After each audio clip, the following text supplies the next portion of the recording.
তোমরা কোথায়? সবাই এদিকে আসি, বসো।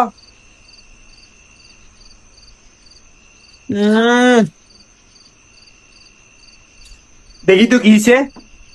চলো সবাই মিলে আমরা গল্প করি। গল্প করবো কিন্তু ভূতের গল্প। না না বাজি, আমি ভূতের গল্প ভয় পাই। বাপি বাপি, তোমার ছোটবেলার একটা গল্প বলো না। আচ্ছা ঠিক আছে মা, আমি গল্প শোনাচ্ছি। তখনের দিনটা কত শান্তির ছিল। কারেন্ট চলে গেলে আমরা সব বন্ধু বান্ধব মিলে ডাব চুরি করতে যেতাম। কারণ তখন গরম লাগতো তো বেশি, তখন ডাবের পানি খেলে শরীরটা একটু শান্তি লাগতো। বাপু কি মজার গল্প। ইয়েস, কারণ চলে আসছে, আমি গেম খেলি গা। ও কারণ আসছে, আমি যে টিকটকটা বানাই গা। দেখছো, যখন কারেন্ট ছিল না সবাই মিলে আড্ডা দিছিলাম। আসলে দুনিয়াদারে এখন অনেক আপডেট হয়ে গেছে তো, যে যার মতো ব্যস্ত। ঠিক আছে, আচ্ছা আমিও নিউজটা দেখি। আরে স্বামী, আমার দুঃখটা তুমি বুঝলাম না।